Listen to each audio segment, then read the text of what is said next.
नमस्कार, मैं हूं राहुल शर्मा। आप देख रहे हैं SP9 न्यूज़। स्वागत है आप सभी का आज के इस बड़ी खबर में।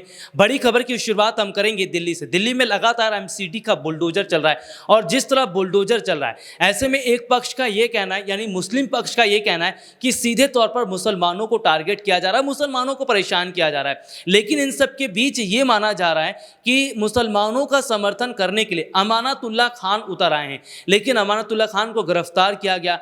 अमानतुल्लाह खान की पत्नी पर बड़ा खुलासा हुआ। उन्होंने कुछ ट्वीट कर दिए हैं।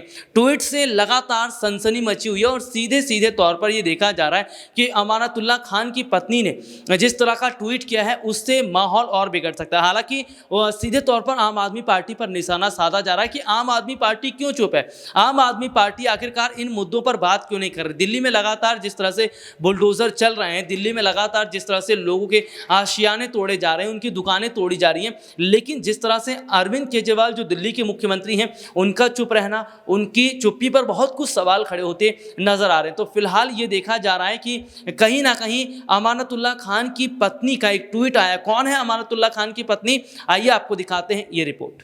शाफिया खान का जन्म उत्तर प्रदेश के अलीगढ़ में हुआ था और उनका पालन पोषण जम्मू कश्मीर में हुआ। उन्होंने जम्मू के एक विश्वविद्यालय से अंग्रेजी में ग्रेजुएशन किया है। उनके पिता जम्मू के एक शिक्षाविद थे। 2002 में उन्होंने अमानतुल्लाह खान से शादी की।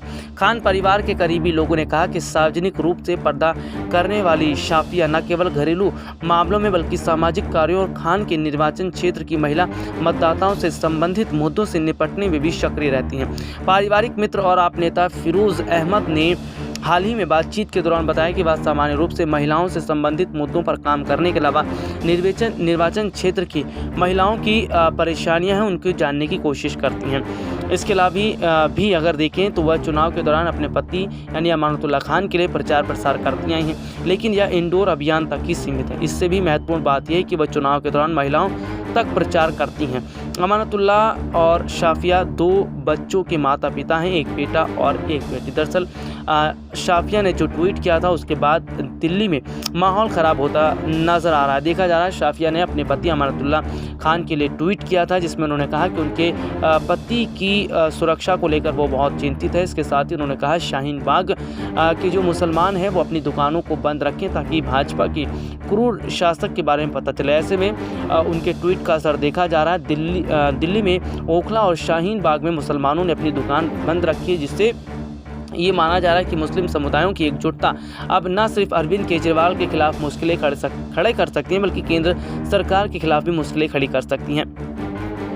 तो देखा आपने ये रिपोर्ट, जिसमें हमने आपको विस्तार से बताया कि कौन है अमानतुल्लाह खान की पत्नी और उन्होंने जो ट्वीट किया है वो ट्वीट कहीं ना कहीं ये बता रहा है कि फिलहाल मौजूदा समय के अंदर वो अपने पति के साथ खड़ी हैं, लेकिन आम आदमी पार्टी अमानतुल्लाह खान के साथ नहीं खड़ी है। मुस्लिम समुदाय के लोगों की तरफ से लगातार दिल्ली की सड़कों पर प्रदर्शन देखने को मिल रहा है। दिल्ली की सड़कों पर लगातार मुस्लिम पक्ष के जो लोग हैं वो प्रदर्शन कर रहे हैं। अभी हाल ही में शाहीन बाग के अंदर देखने को मिला था, मुस्लिम महिलाओं ने खुलेआम सड़कों पर प्रदर्शन किया और सीधे सीधे तौर पर देखने को मिला कि कहीं ना कहीं जो प्रदर्शन हो रहा है इससे दिल्ली का माहौल बिगड़ सकता है। हालांकि इस बीच माहौल बिगड़ना इसलिए भी जरूरी है क्योंकि नवनीत राणा का जिक्र कर लेते हैं। नवनीत राणा जो निर्दलीय सांसद हैं, देखिए महाराष्ट्र में हनुमान चालीसा का पाठ नहीं कर पाई मातोश्री के बाहर, तो उन्होंने दिल्ली के कनॉट प्लेस में आकर हनुमान चालीसा का पाठ किया। तो ऐसे में सीधे तौर पर यह देखा जा रहा है कि मुश्किलें जो हैं वो दिल्ली में बढ़ सकती हैं। दिल्ली में भी हिंदू मुसलमान का मुद्दा उठ सकता है और अगर ऐसा दिल्ली में होता है तो शायद सांप्रदायिक दंगे दिल्ली में भड़कने के चांस ज़्यादा दिखते नजर आ रहे हैं। आज के लिए इतना ही। आपसे फिर दोबारा मुलाकात होगी, तब तक के लिए इजाज़त दीजिए। नमस्कार।